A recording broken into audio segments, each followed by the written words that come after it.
Very good afternoon to all of you. Welcome back after the lunch. The first speaker of the session is Rakesh S.Laishram. He is at the Rajiv Gandhi Center for Biotechnology, which is in the city of Thiruvananthapuram.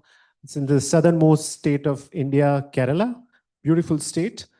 Rakesh did his PhD from Center for DNA Fingerprinting and Diagnostics, which is Hyderabad.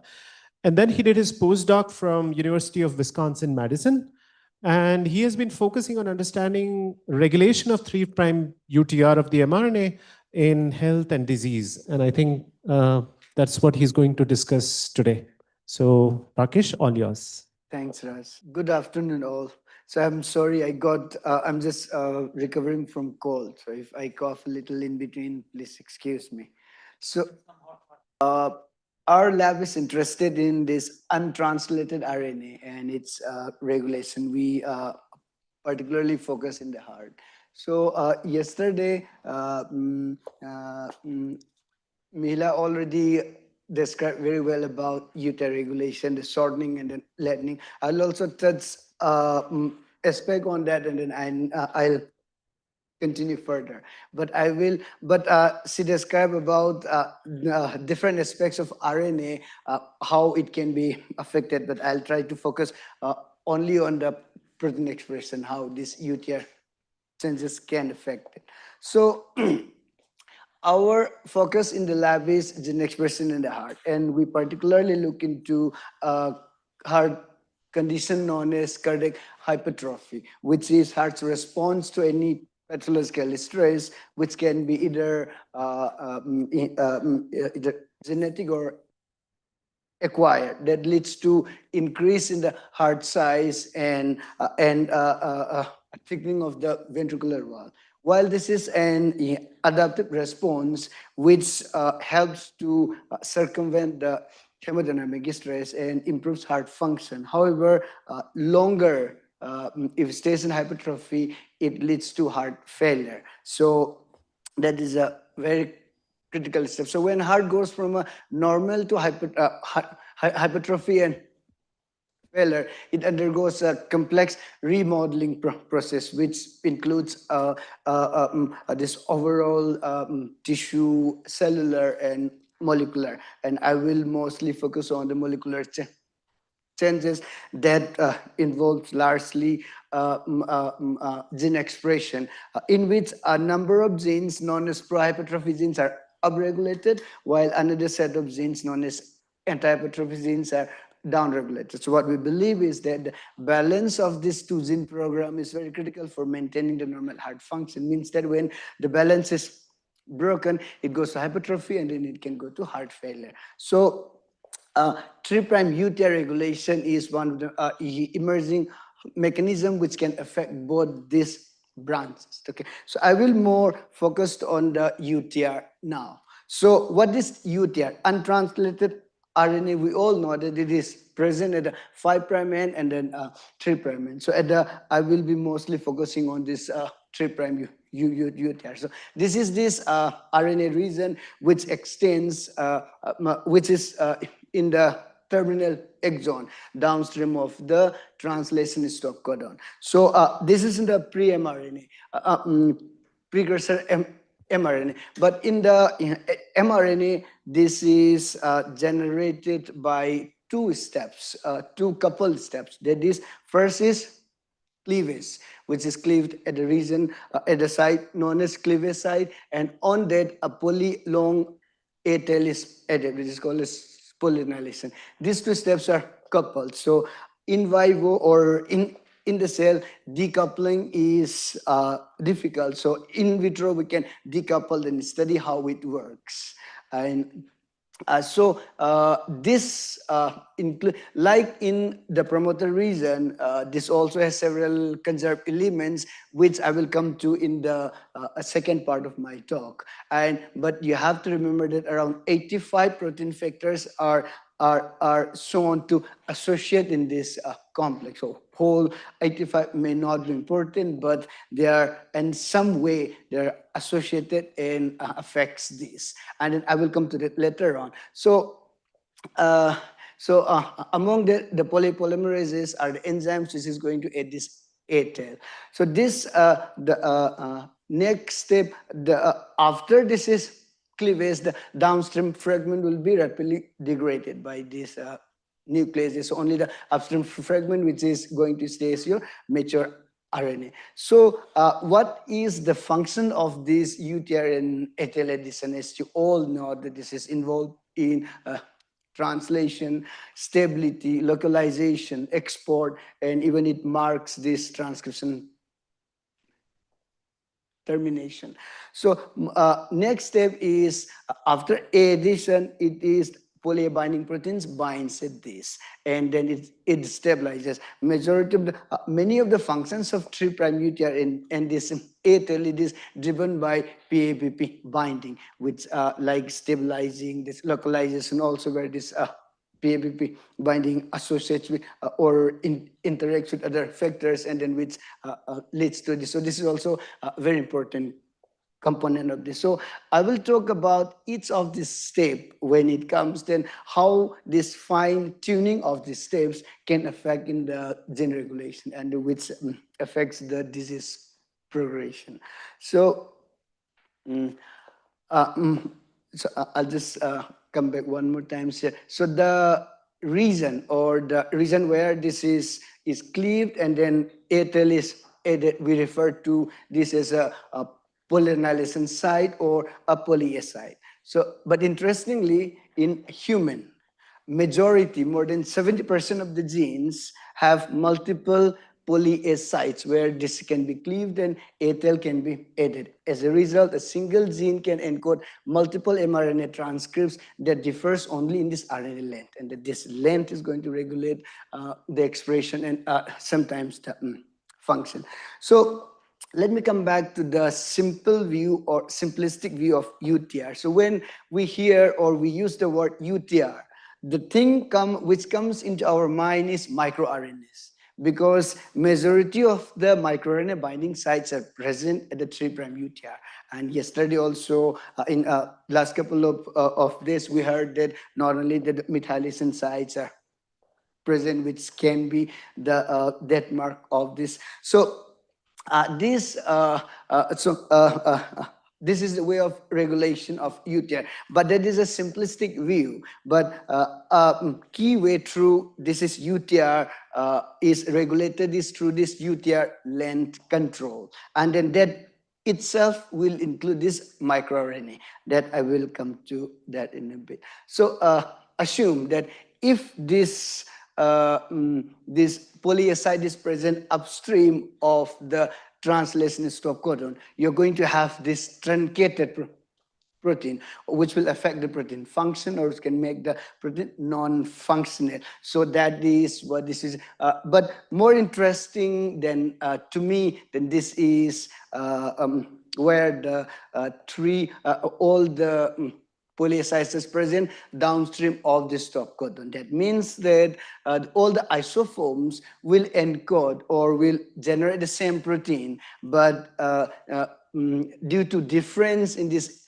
length of this UTR, it can either affect the protein function or expression or sometimes function. So you see that this way of regulation can affect in majority of the cases the protein expression, but in some cases, tissue-specific localization, like the neuronal cells or in the heart, majority the transcripts tend to have longer than the other tissues, and also it can affect this cellular localization as well.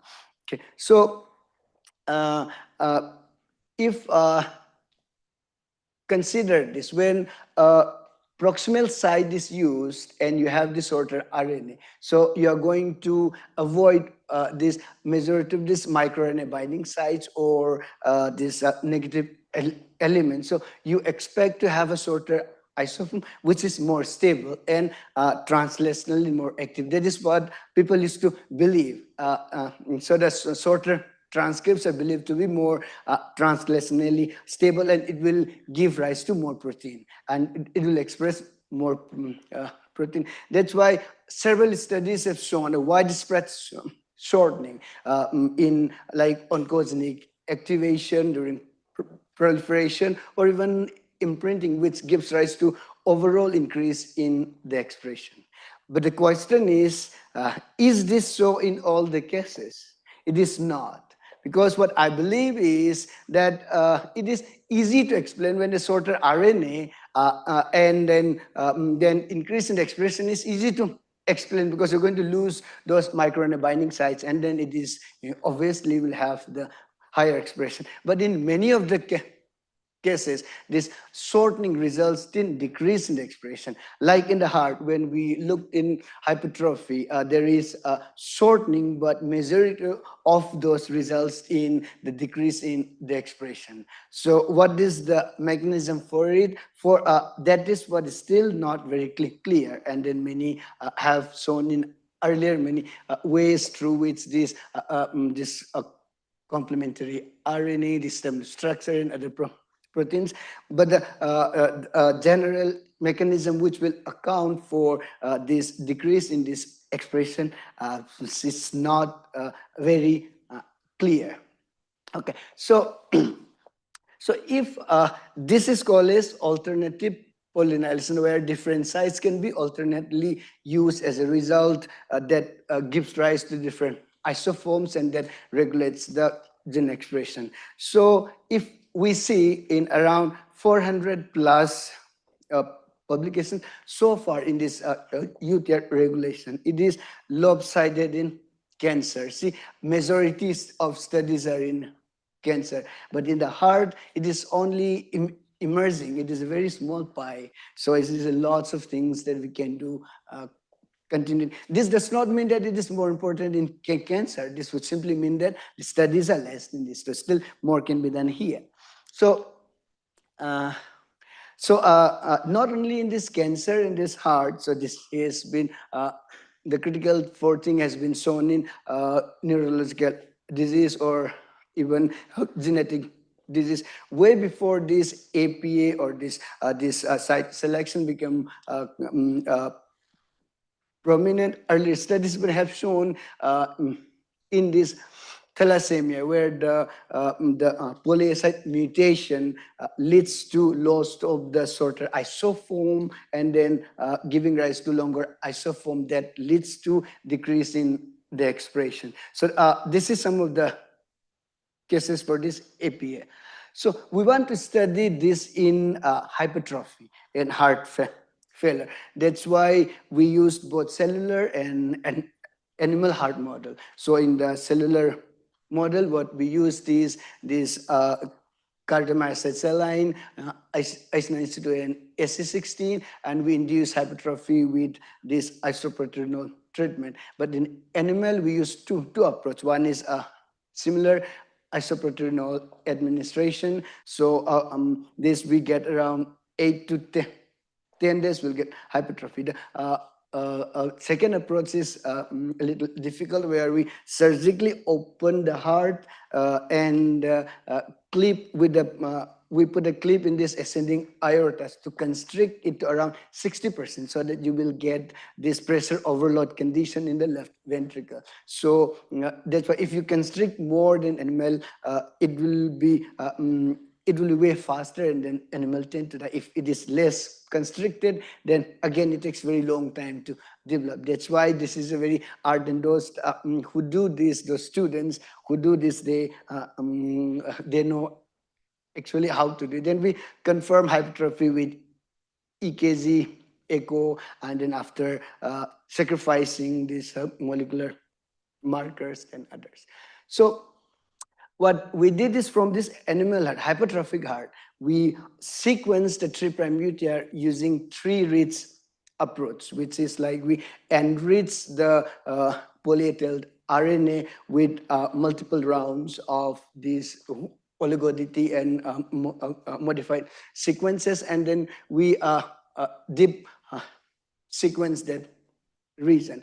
So what we see is that overall, around 65% of the RNA shortening we see, and then around 20% remains unchanged, and only around 15% becomes longer. But interesting thing, what as I mentioned to you, the interesting thing we see here is that among this shortening, majority are downregulated, and which is in contrast to that microRNA binding theory or so. And what we see is that these downregulated genes are those, majority are those anti-hypertrophy genes which are downregulated during hypertrophy. So the question we have first is, how is this downregulated despite of this shortening? So to understand that, first we used one of the target NQO1, which is also an antioxidant response proteins, also this anti-hypertrophy regulator, which is downregulated during hypertrophy. This has 3 polyasides at the 3' UTR. So what we see is that you mutate and compromise the last side, you will see that only the among these 3 isoforms, one side is lost, but you see overall loss of the expression, which would mean that this overall expression of NQO1 is mostly mediated by this isoform. So we used a reporter construct with different sites, and then we made these different isoforms. And you see that the distal isoform, the longest isoform, has highest amount of protein which is similar to the wild type, and other the shorter isoforms, which is negligible compared to the this shows that the longer isoform is the primary isoform, which accounts for this NQ1 protein. But if you see the stability of these RNAs, they're almost the same. So during hypertrophic condition, what is happening is that during hypertrophy, we see loss of only the distal specific isoform. Other 2 isoform remains the same. So this loss of the distal specific isoform results in downregulation of this NK1 protein. So the next question we have is, what is the specific property of this longer isoform? Then it is most active. So this is another thing where we when we induce hypertrophy, and then we try to express only the distal specific isoform re-expression can rescue the level of protein, but not by the other isoforms, which is reiterating the significance of this isoform. Okay, next we did this ribosome profiling to understand how is the translation of these 3 isoforms. You see that the distal isoform is primarily associated with the polysome fraction, while the shorter isoforms are with the monosomal fraction, which shows that the longest isoform is translationally most active isoform than the 2 isoform. The question we have is how and why. So that is why, then again, let me come to this. So during in the hypertrophic heart as well, we see that there is a change in the, switch from polysome to monosome association from normal to hypertrophic heart. This is consistent with the loss of this distal specific isoform, which is mostly associated with the polysome fraction. Okay, so next is how and why. So for this, we looked into the ways how this will affect the protein expression. One, the stability. We see that all these 3 isoforms, they have almost the similar stability. Next, then RNA elements present. So when we look for these RNA elements, you see that in the proximal, these are the microRNAs which are detected from by this software. But this does not explain the mechanism how this longer isoform is having higher expression. So next, we also looked at the RBPs. And so for that, we did is we took this RNA incubated with nuclear extract, pull out, and then there's mass spec. But we detected some of these RBPs, but we do not detect any unique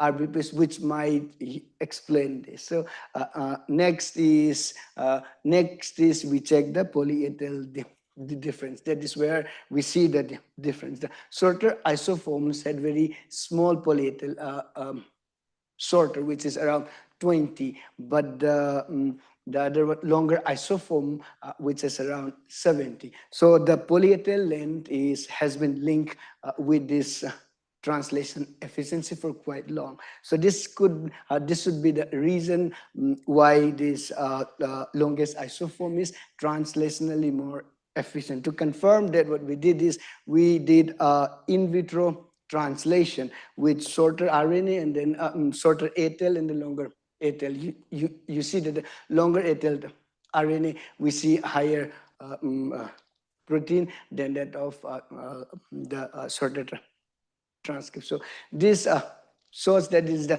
ATL length, which accounts for the difference in this expression. So next, we try to sequence the polyethyl length of this transcript from the cell. So you see that during this, we see most of the polyethyl shortening in this transcript, which means that this transcript has been switched from that longer with the longer transcript to the shorter one, and this accounts for the this loss of the expression. So this is what we find here is that for at least in this condition, the down regulation stems from this shortening is due to the polyethyl difference of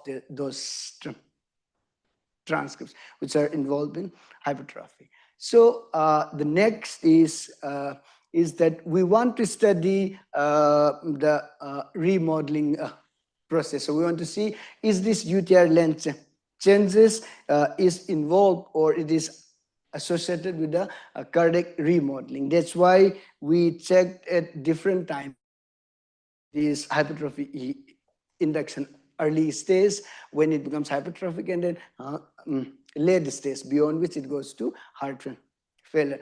So what we see is that even in the early stage, you see similar pattern of shortening and lengthening. Only the difference is when in the later stage, slightly higher frequency of the changes in the UTR length is present. So, but one interesting thing what we see is among the shortened one, where it is a set of genes were increased in this early, induced in the expression, but when it goes in the later stage, it is down-regulated. And that is what very interesting to us, and we don't know how it is. So this means that the UTR itself may not be completely involved in this remodeling process. So we want to see if it is related to UTR regulation or it is related to something else which gives rise to this. So,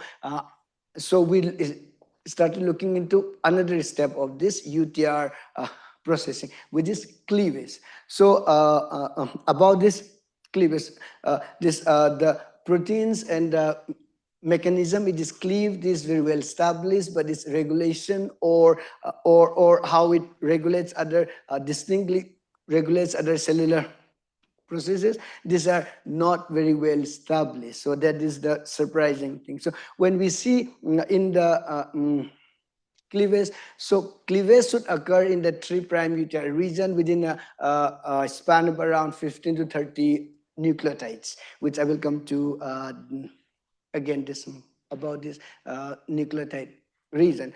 So surprising thing what we see here is that, see, simple view, or when we assume that we would assume that it will cleave that one side, and then a tail will be added, and then it will give rise to your RNA. There's messenger RNA. But what we find is completely different. So it is cleaved within the span of around 20 to 30 nucleotides, more than 20 times, not only once. So this is what we call it cleavage imprecision. So that is what, so this were not precisely cleaved to define multiple of these sites, and then this is occurring globally for the genes in the hypertrophic heart. And so when first of all, this cleavage imprecision, we do not know much about this. So we look up at the literature, and what we find is that nothing much is known. Its reports were there that there is rather than cleaving at one, it can cleave at multiple sites. But it was considered that cleavage is a imprecise step, and so that imprecision leads to this kind of heterogeneity. Plus, it is a random process. That is why we are, but what we clearly see that most of the genes which is involved in this hypertrophy gene program, this heterogeneity pattern. That's why we started looking into, is this something to do with this regulatory pathway, or is this as a random process which is earlier described? So we started looking into the cell line, we confirm in multiple cell line, and then we started looking into the molecular biology of it. And what we see is that in other cells as well, this is from HEC293 cells. Here also we see that this occurs globally, and most of the genes shows this heterogeneity pattern. But what we see is that this is not a random process. This imprecision is highly regulated in such a way that it is always cleaved in a predominant site, which we call it primary site, which cleaves around 65% median cleavage, and followed by number of subsidiary sites, which the efficiency or the percentage of cleavage that were very less. So we have this primary versus secondary sites, and that is going to regulate the expression. So then what determines this primary site and the subsidiary site? So in cleavage, only two things are important. One, the sequence of the cleavage, which is mostly ends at A, and then the most frequent one is CA. So when we check the sequence for mononucleotide and dinucleotide, there is no difference in the sequence composition between the primary and then subsidiary. And even mutation of this sequence did not affect the expression of these sites. This means that it's not a sequence. Then we check the position downstream of the poly signal. So generally, the primary sites we see is that it is located in measured proteins around 14 to 18 nucleotides downstream of the polyase signal. And to confirm that, what we did is that we switched the site. We changed the primary site, and then 10 nucleotides upstream, and then 10 nucleotides downstream. The reason we move upstream and downstream. So when we change the position, we see that the expression is lost. This shows that it is the position that determines that which site will be primary and which sites will be subsidiary. So, and then we check the expression. Does this have any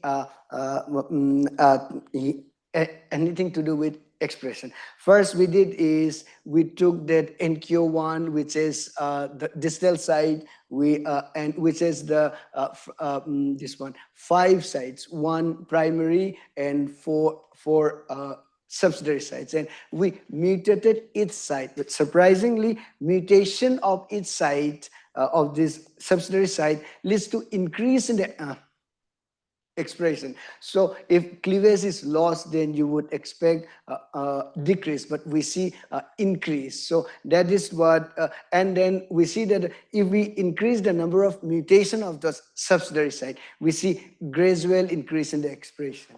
And then we analyze globally also, we see this inverse relationship between the expression and then number of cleavage site. So increase in the number of cleavage site, there is decrease in the expression. So this would, and then what we see is that the primary site is the highest expression compared to the other subsidiary sites. So this would mean that the primary site is the main site which should be cleaved, and then ATL should be added, and other sites will be the noise kind of thing. But this noise finely regulates how much to be expressed. That is what we see in the regulatory pattern. And then this is to show that how is the primary site is giving a higher expression. Does this affect translation efficiency? But we do not find. But what we see is that it increases the cleavage efficiency, which we see in both cellular and then in vitro, where the cleavage is increased with the number of mutation of the subsidiary sites. And also the efficiency of the poly-A-tail is induced rapidly when you reduce this noise subsidiary sites. But the poly-A-tail is not affected. So this increases because of efficiency increased in both the cleavage and then A-tail addition, such that it will process more RNA and will induce the gene expression. So to see its physiology, this regulatory pathway, where does it involve? So we look at the genes which shows this heterogeneity pattern, and then which see that when we see this in this, most of them are showing this involved in different stress response pathways. So we look first into this oxidative stress. So then we check those oxidative stress response genes, and the measure from multiple papers. We see that the related genes around 800 or so, and then all of them more than 90%. So this heterogeneity. And so to understand its role in oxidative stress response, we use this tertiary butyl hydroquinone, which is an agonist to induce this antioxidant defense. Second is hydrogen peroxide. Third is sodium arsenide, which will induce this oxidative stress. And under this condition, all those stress response genes are induced. And interestingly, what you see here is, you see that there is decrease in the number of cleavage sites, and then also there is increase in the primary cleavage sites. This black is this primary cleavage site. So in control, it is around 25%, 30%, which comes to around 80% plus, and which is true for all the genes. So then we check globally as well when we induce with hydrogen peroxide and with sodium arsenide. What we see is that there is decreased in the heterogeneity, means that the subsidiary sites are decreased, and there is increase in the primary cleavage site usage. So this is driving the antioxidant defense gene regulation under this condition. So then we checked if will this have effect on the cellular stress tolerance.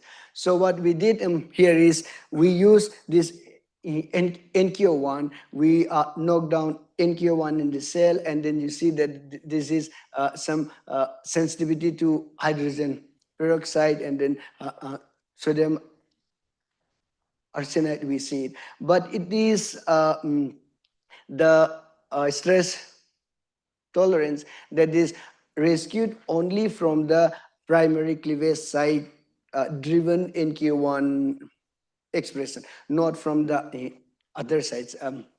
Besides, when you increase the number of mutations of these subsidiary sites, we see increase in the stress tolerance, which is consistent with the increase in the stress response in expression. So what happens during stress is this. So under normal condition, you will see that it will be cleaved at multiple sites. Okay, but under stress, it will be a fidelity of cleavage in the primary site will be increased. So this is what I was talking about, this how does this noise regulates this expression. Like it's like it's supposed to clip in this side only, but what happens is this noise because of this noise the expression is decreased. But when it needs to be induced, that time this noise cleavage is reduced, and that's how it cleavage here is induced. That is going to drive the expression. Okay, so what we see is that this so the next question what we have is, how is under stress condition changing from multiple cleavages to only one cleavage? So what we find is that the direct answer there we should get from the structural thing, but biochemically what we are able to show is that it is because of the affinity of the binding. So we analyze the association of this complex, also the association of this complex on this RNA. So what we see is that during stress, this assembly is induced, the affinity is induced. So what we believe here happening is that when the affinity and the strength of binding is higher, the fidelity of cleavage at the primary site is induced. But when it is loosely bound, then it induces this noise cleavage, or those subsidiary cleavages. So that reduces the expression. So next, how many minutes? I So have 40 minutes are done. We can take a break whenever you want. 2 more minutes only, then I'll stop. Yeah. Okay. So next, I will come back to hypertrophy and ended up how is this regulation coming in the heart in this hypertrophic state. So when we induce hypertrophy in the heart, what happens is that there is increased induction in the oxidative stress, but that oxidative stress is countered by this antioxidant defense pathway. But what we see is that this antioxidant, while this oxidative stress is persistent increase, this antioxidant defense goes down. Similarly, in the Western also use this induced, but this goes down. This decrease in this antioxidant defense, while there is persistent oxidative stress is present, it leads to this hypertrophic phenotype. So under this condition, what we see is that in that early stage where there is induced this antioxidant defense, that time there is proper control of heterogeneity, means that there is decrease CHH and then increase in the primary cleavage site uses. However, the later stage when it is compromised, where there is no change in this heterogeneity pattern, and then that leads to this collapse of this antioxidant defense pathway, and then it leads to hypertrophy. And so under this condition, what will happen if we induce this antioxidant defense using this hydroquinone? And what we see that we see this protection against hypertrophy in the heart. So this clearly shows this heterogeneity mediated control of this antioxidants defense pathway, regulating progression to hypertrophy and next to heart failure. So this is what I want to put this so that you can be clear about the this alternative polynylation versus the heterogeneity. So every sites can have different heterogeneity pattern. So every site expression can be regulated by this pattern. Okay, so I'll stop here for some time and then. All right. Do you want to catch your breath, or we can have question answer sessions? Okay, we can take maybe a couple of questions. Do you have a mic near you, Somajit?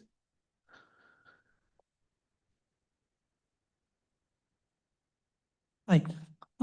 Why these alternative isoforms are not degraded by any decay pathway?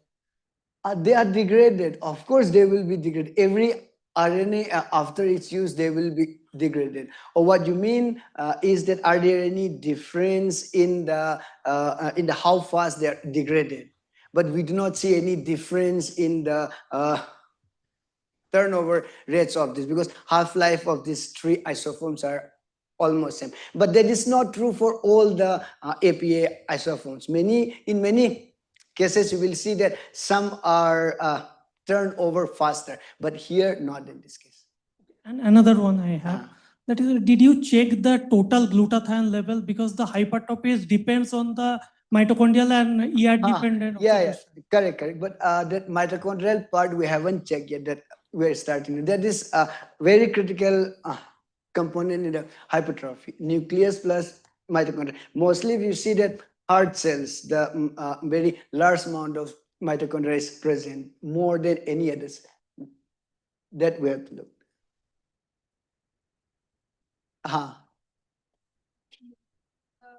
Elements present in 3' UTR, Uh-huh. but you didn't talk Then about I'm going to come. Yeah. but you didn't talk about the structural element that could give rise to the strength of your mRNA stability. Oh, Any sort of- yeah, structural. See, that is the very interesting point in this APA is this comes rise mostly to this shortening, and then which gives this contrasting down regulation despite this class where, so that is some of the transcripts people have shown presence of this structure that prevents microRNA binding and others, but not globally. So those are still specific examples. But in this case, we do not find a structure.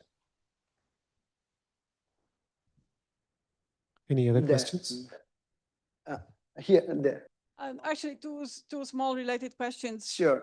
So have you tried to predict maybe the affinity of these regions comparing with the ones that have a pretty strong primary site? Is it the case that they're somehow not optimal sites?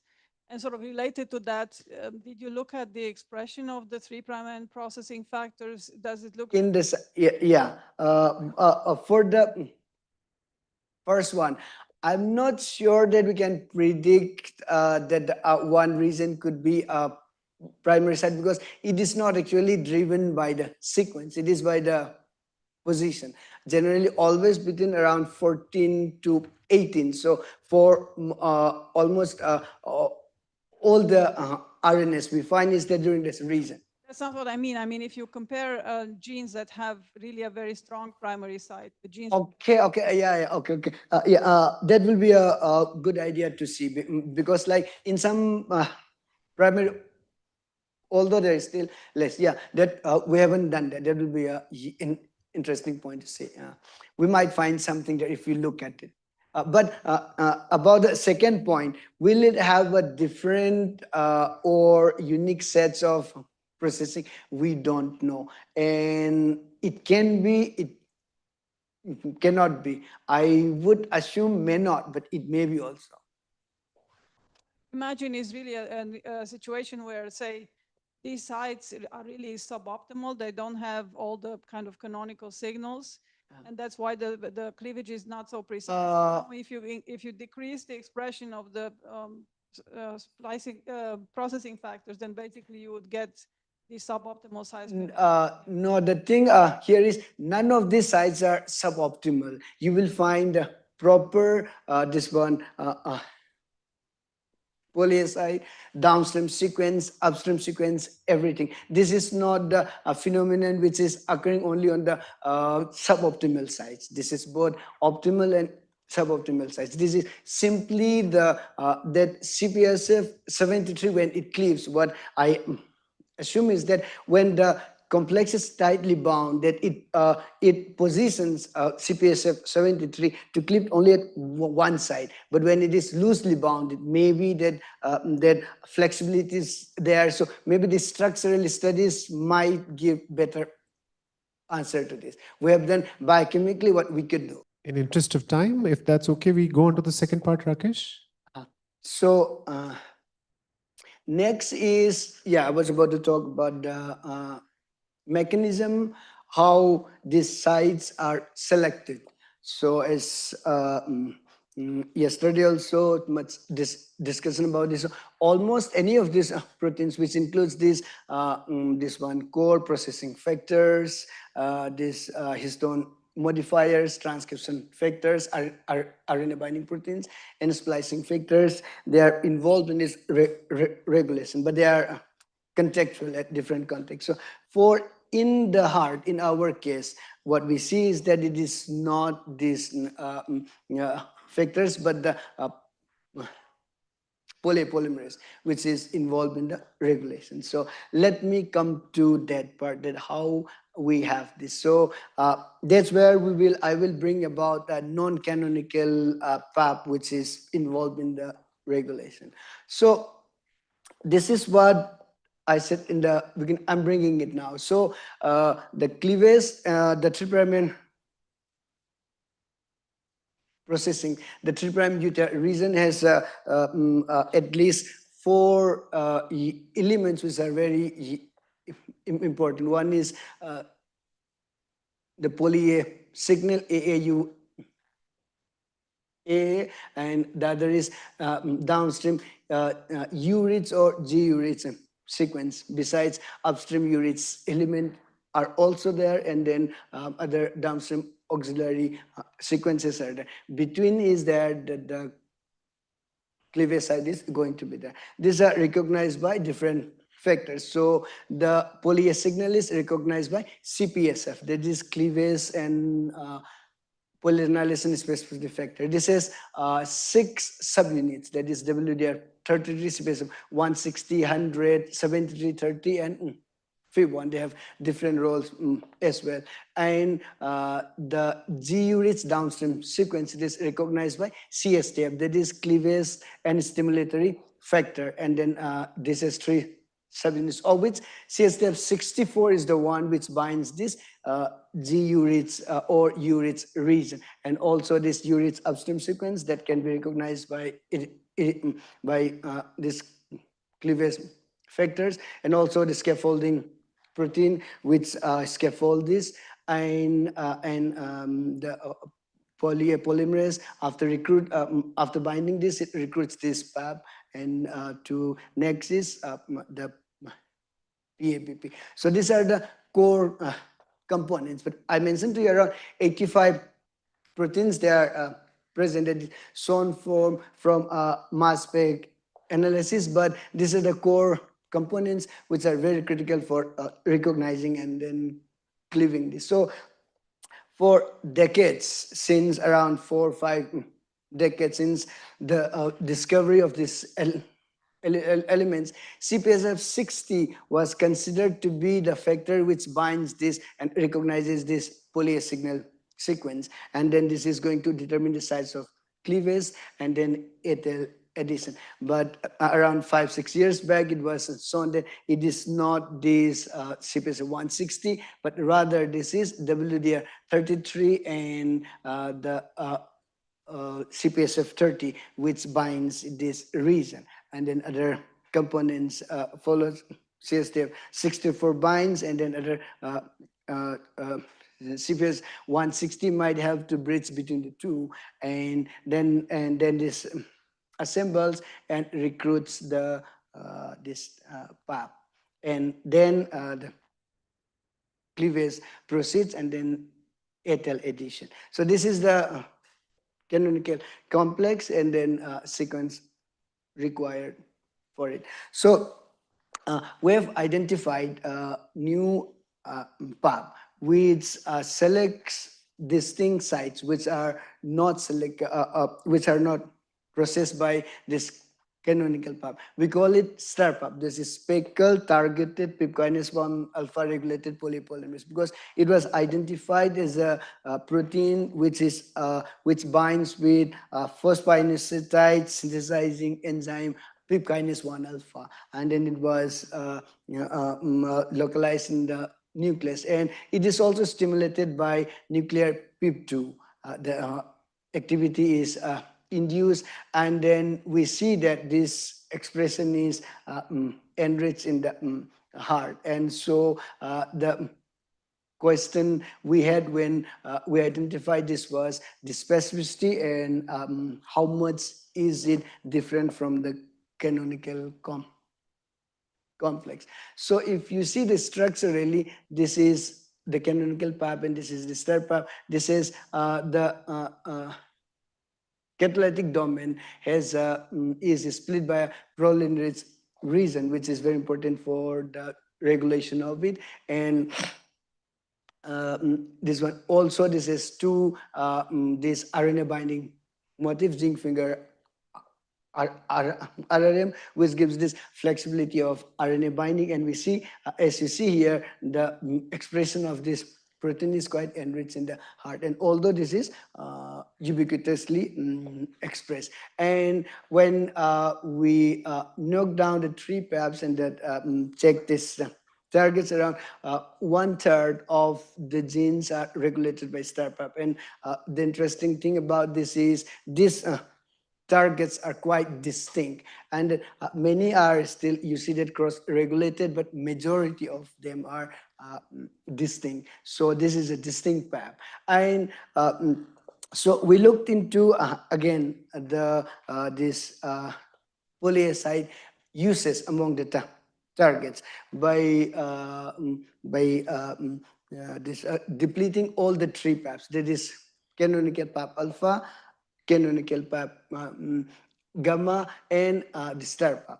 So I also want to mention is the STAR PAB was first identified as the U6 tutis, which aids uridine at the U6 snRNA, which is involved in splicing. So what we find here is that STAR PAB mostly selects the distal site, such that the downregulation of these results in this shortening, while the other canonical PABs targets the proximal site, so which will affect this shorter isoform. So when we looked at this hypertrophy related genes from this, majority of them, they are regulated by STAR PAB. This means that the shortening have to be related to this STAR PAB thing. So that is where this thing we started looking into. If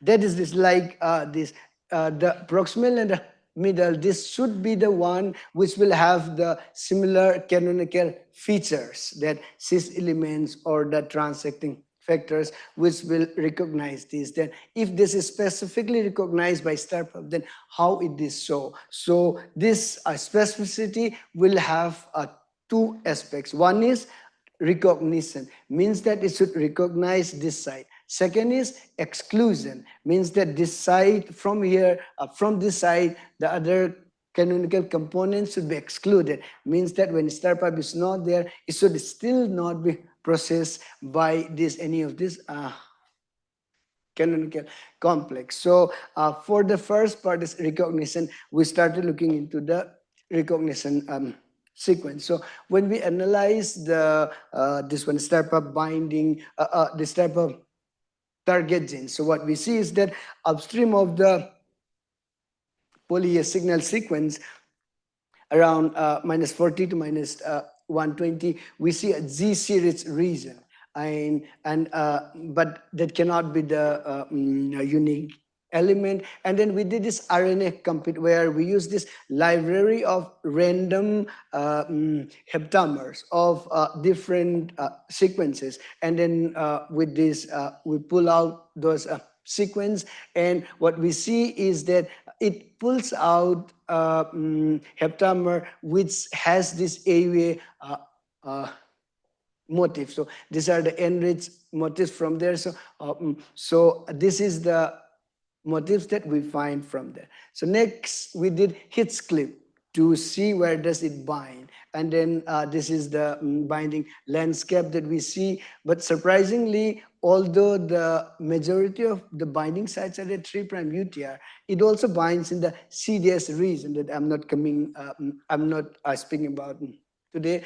This is also very interesting because this is the enzyme which is involved in processing that you would expect mostly in the 3' UTR region. So from here we have identified the motif that this still has a high GC rich region plus this AUA motif, which is very important. And then we confirm with this RNA EMSA and then even footprint also on one of the two of these targets, NQ1 and the BIC, and then we find the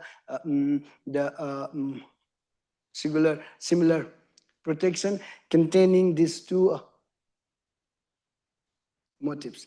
Next, exclusion. So for this, we looked into the sequence of these type of targets. But what we see is that majority of them do not have the U-rich or GU-rich sequence, which is the downstream sequence where CSTF64 binds. That's why we call it suboptimal downstream sequence.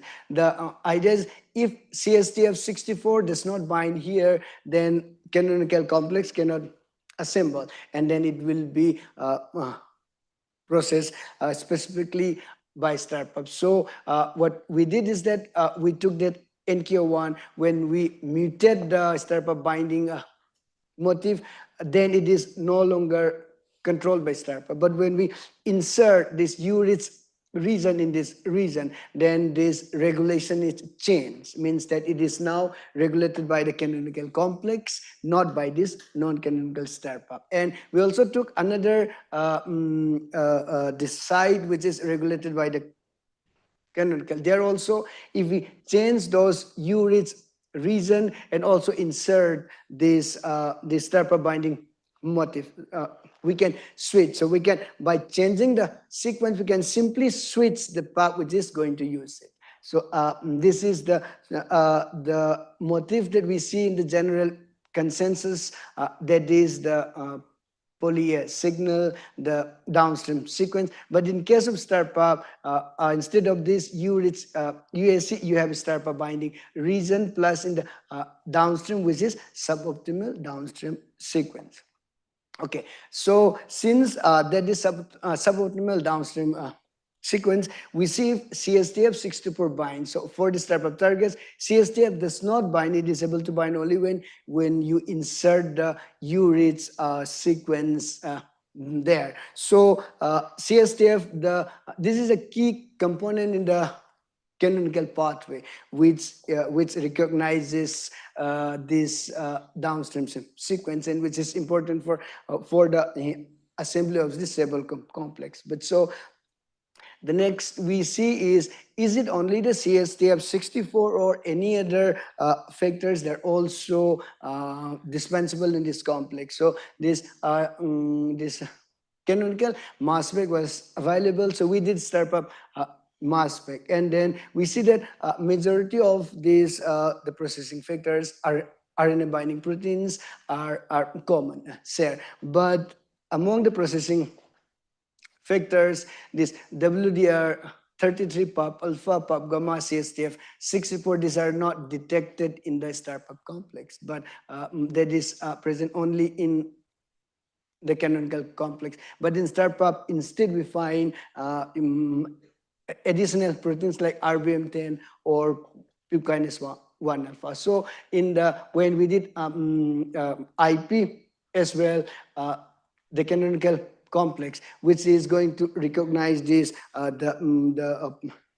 poly signal sequence or the downstream sequence. They are not required in this type of complex, but this too is very striking because when we look further, this is very important for controlling different functions. So this is what we believe in case of stirp-up. It happens where this one, the stirp-up RBM10 that binds here, that helps in this binding of these signal polysignal recognition factors, and these two are not required, and this other factor binds, and then this downstream sequence is not required, then cleavage occurs, and then this A addition occurs. So next, we started looking into this RBM10 and then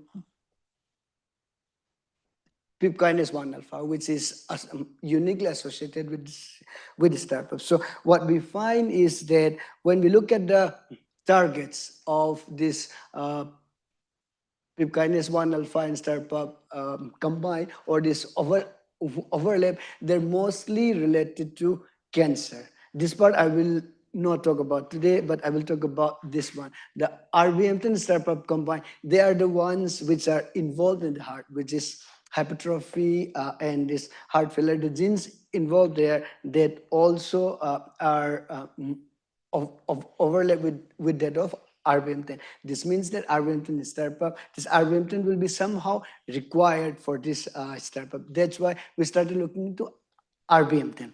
What is RBM10? This is RNA binding motif protein 10. So this is a well-established splicing factor, and then it binds the U-rich region, and then it is involved in alternative splicing, and it is also shown to involve in TARP syndrome and also in adenocarcinoma. So, but we have shown that this RBM10 in addition to the splicing function, it is associated with startup and involved in this regulation of the 3' processing.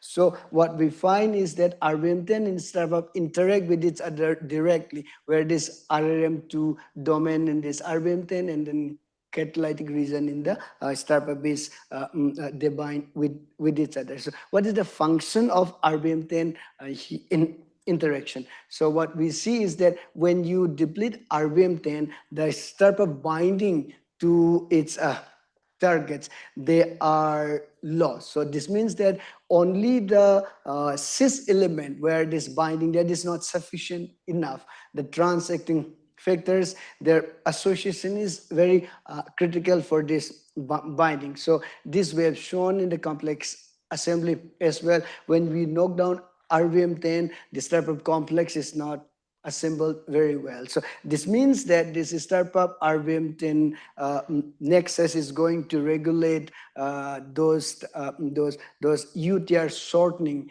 during that hypertrophic condition. The question we have is, how is this shortening in hypertrophy condition happens, which is mediated by startup and RBM10. That is where we use the similar approach to induce hypertrophy, and we see that with this chemical induced model, both the proteins are downregulated during hypertrophy, and similarly in this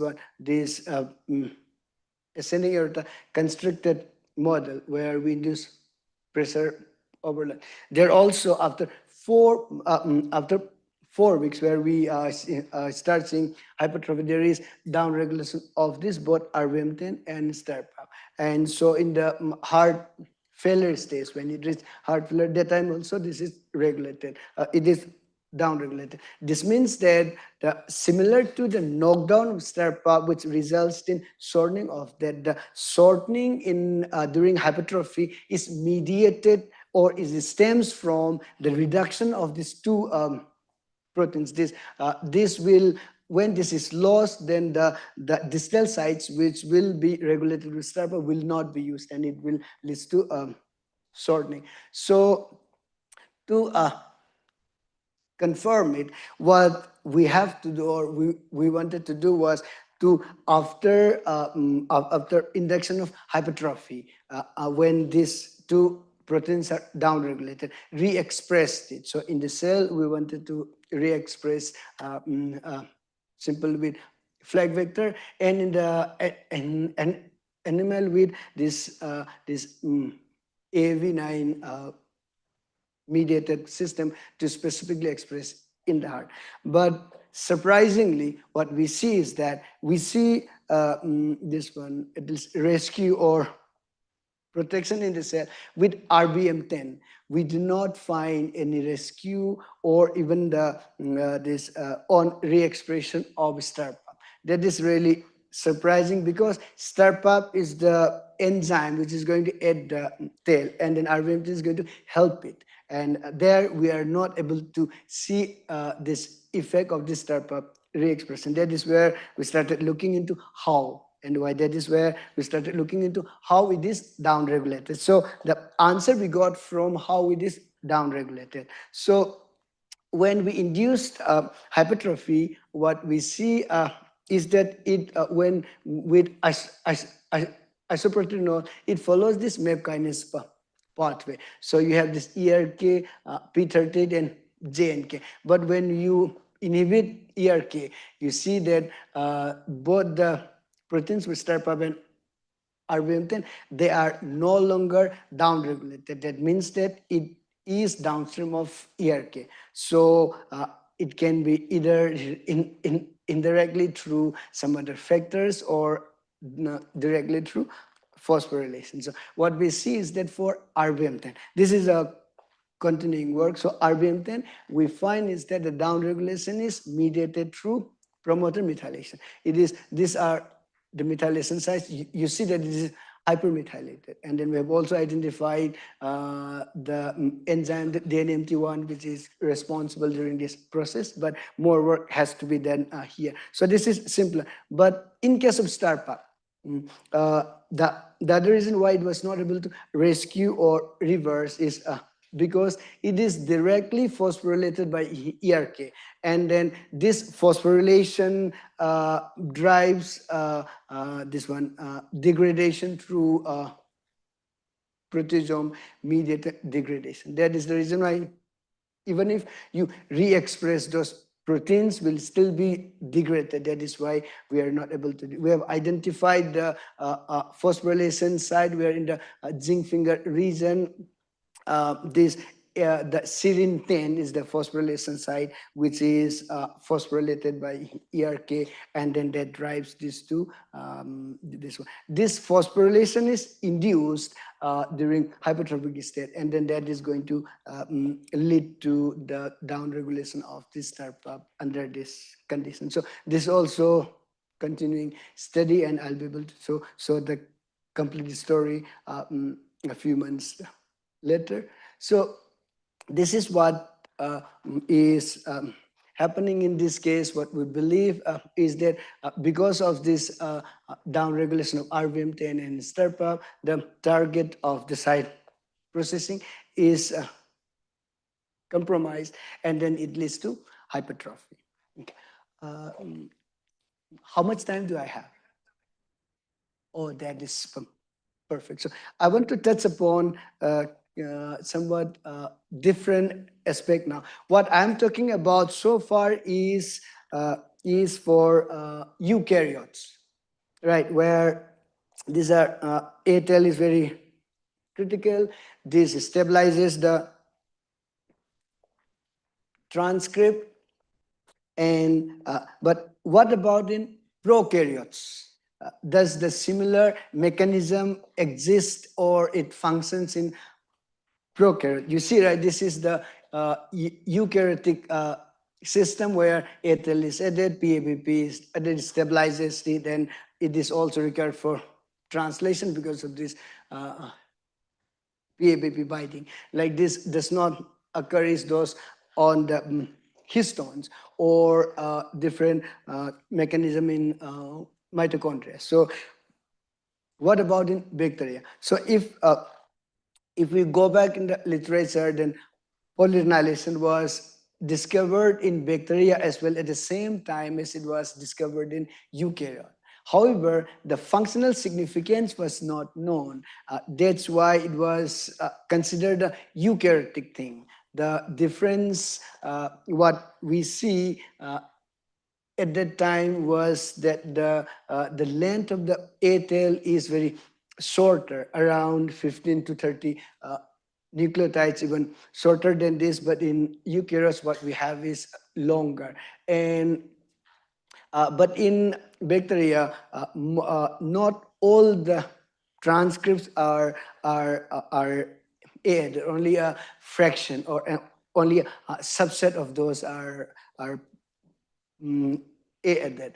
And that interesting thing is when it is opposite of that eukaryote, where A addition stabilizes it, but A addition marks those RNAs for degradation. Like the stem loop structure, you have that RNA, it is difficult to act by this PNPS and then degradosome complex. That is when this POP1, the bacterial enzyme PCNB, which causes this POP1, this comes, A tail is added, the degradosome complex is assembled, and then it initiates degradation. So the function is completely opposite. So that is where we started thinking, so what is the, is there any link between the two, or is this a completely, like we see a randomly different thing, is that the way? So that's why that we started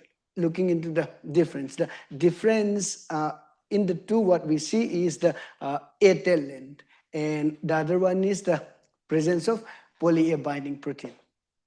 Okay. So that is what I mentioned to you, that I will come to about these 3 steps. I talk about the regulation by A addition, cleavage, and then I will come here by PABP in the system where PABP is not present. So this is where the bacteria do not have this PABP. It also has some proteins which are shown to bind or shown to interact with A tail, but which are not like PABP, which stabilize, or the KD differences are huge. So those are kind, if you compare with PABP, then that can become a non-specific as well. So proper PABP like proteins are absent in bacteria. So what we ask is this the PABP could be the linking factor in this, which marks the difference in the properties of these two RNA,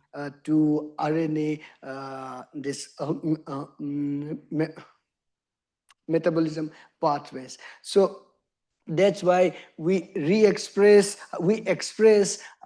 eukaryotic PABP N1, which is the nuclear poly A binding protein, which binds A tail and stabilizes in E.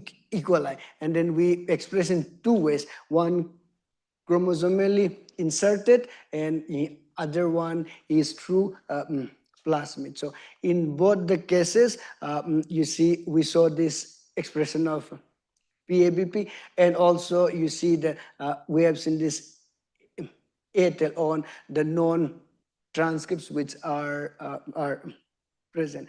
But strikingly, when we express PABP, it changes the bacterial RNA metabolism by A addition rather than degradation.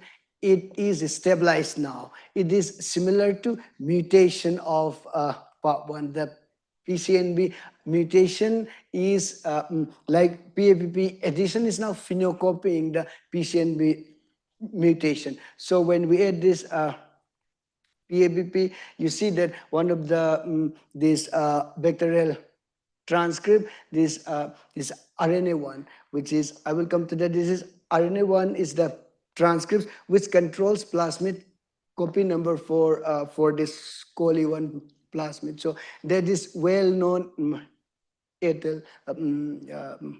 RNA. So when we add we express PABP, this becomes stabilized. We also use the mutation of PABP, which do not bind ATL. There, this is not stabilized, and we use controls.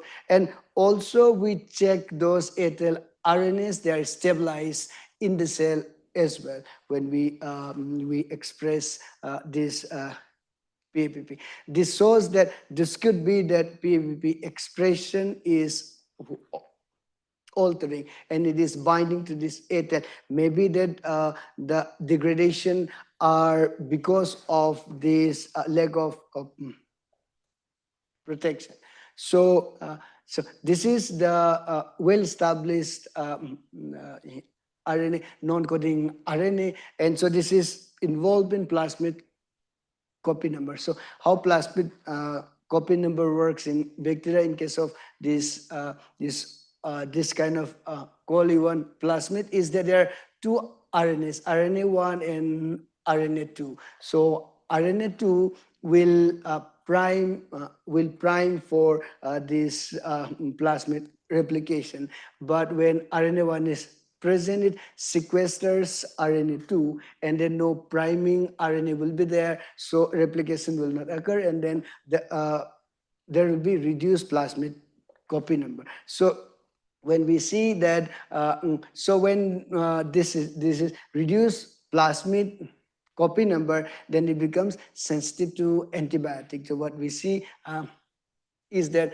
when you express PABP, it becomes more sensitive, means that this is stabilized this RNA-1, and similarly when we measure the half-life, we see that they are much more stabilized when we express PABP. So the next the question is how is this stabilized? So we analyze this this one the degradosome complex assembly, which is mostly mediated through this PNPS. So when PABP is bound, it prevents PNPS from binding because it is already bound to this ATL. So it prevents this degradosome complex assembly and protects this RNA. And yeah, that is what we see. So then we try to see, we did this RNA-seq with PABP expression and also PCNB mutation. Is there any, to see the altered gene expression profile? So this is, we did with both plasmid and chromosomal one. This is around very consistent, 80% they were similar, and we also sequenced PCNB. So around this one, 500 genes were common between the two, which were differentially expressed on both. This means that this will be the ones which is polyethyl and which is affected by this PABP regulation. So we want to see if when we see the pathway analysis for this, very similar to what we find in eukaryotes, majority of those are involved in different stress response pathway, not only oxidative stress, but multiple stresses. That is where we started checking in this process in different stresses. That includes the salt stress, hydrogen peroxide, MNNG, acid, heat, and cold. In all the conditions, when you express PABP, it becomes more stress tolerant, similar to this one, this PCNB mutation. And in the growth curve as well, we see the similar effect. And those genes also, we see those stress response genes, there's this induction on PABP expression. So basically, with this approach, we've identified a new pathway of stress response in bacteria, which is regulated through this pollination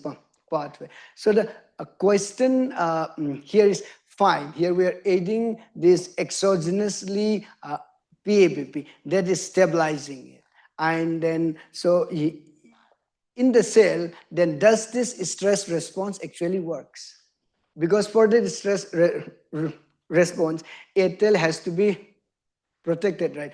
For that, either this one PCNB, which adds this ATL, should not be would be mutated, should not be present, should be absent, or other factors should come and then stabilize those. And this is so what we find is that actually under the cellular condition, there is reduction in the PCNB activity, not the level, but that is mediated through phosphorylation. That is, for the sake of time, I have not put it. That will be a very long story. Again, we have identified the phosphorylation site, and then when that phosphorylation is induced during this stress, that brings down the PCNB activity. So that will reduce the this A addition, and then that brings about the stress tolerance in the cell. So and so this is what is happening when we express PABP. These are these PCNB targets. When it is not ATL, they're stable, and then it induces this multiple stress response pathway. But when under wild type condition, they are degraded. So either under this wild type condition, under stress condition, what happens is again this addition will be reduced because of phosphorylation mediated reduction of this activity. And so, and I will stop with by acknowledging the people who have done the work, and many of the people who have done the work here left, but here Diksha is here. She also has a poster. She's now working on this canonical versus non-canonical components, how this to how like how STARPAP functions without the recognizing the poly A site recognizing factors, and then what it means in the heart. That is what she's looking at. And then I also would like to thank the several funding bodies which help us to do the work, and thank you all. And then I'll be happy to take any questions you have. Thank you. Thank you, Rakesh, for that insightful work. I think I'm going to take the first question if everybody allows me.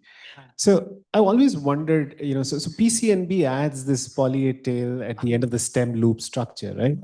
Now you're telling us that there are this bunch of mRNAs which are involved in stress response that get this tail. Yeah. Did you identify specific motives that allow recruitment or non-recruitment of PCNB in for some of these mRNAs? I mean, how does that work? This is what, if you look at the literature, this has been the studies for several, but no motifs are there for the PCNB so far. We also could not find, and the thing is, it is believed that it recognizes the structured RNA. So, but it really recognizes the structured RNA, nobody knows yet. But yeah, but there are many mRNAs that have structures, right? Yeah, yeah. And not all of them get the tail. Like what I'm saying is you will have mRNAs that have the structure but won't get poly A tail at that moment in response to that stress. Yeah. So let me come. So it is what the structure at the end. So that is why the intrinsic the transcript which ends with those intrinsic terminator sequences, they have this this one ATL, but inside the structure that may not be. Once that is clip only, that will be required. So only these subset of mRNAs have the stem loop structure at the end? Yeah, it is a function of PCNB is not only this. After this endonucleases cleaves and generates many stem loop structure, those also, this is going to come ATL and then helps to degrade. Not only the mRNA, shorter fragments which is released from this cleavage, those are also going to be degraded. Class particularly, I think, also have that mechanism.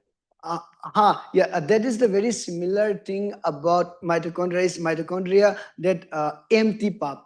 mitochondrial pulp. They do not require this core processing factor. No, only the one protein, just like PCNB HTL. But what it recognizes, nobody knows yet. Hi, sir. Asir. So you said there's no sequence specificity for CSH recognition, but then there's a difference in binding affinity. I didn't understand how does that work. Like, I mean, if Oh, there's no no, sequence no. specific- I did not say the binding affinity. This is not sequence, but the position. This one. You are talking about the primary versus subsidiary, right? The position where the primary site is located, it is determined by the position. How far is it from the polyA site? Is it around 15 nucleotides, 20? That is more important than the sequence. So when you change this position from here to here or here to here, it no longer expresses. So it is to be in this position that matters. But you said the binding affinity of CSH changes the alternate cleavage, right? Okay, so that is what the binding affinity means, that when it binds, it covers overall region from poly A signal, the downstream sequence, whatever we are talking, this is all covered by that overall complex. So this we are talking about the cleavage within that region. Any more questions? Students at the back? All right, if not, thank you very much, Rakesh, and thank you for finishing on time.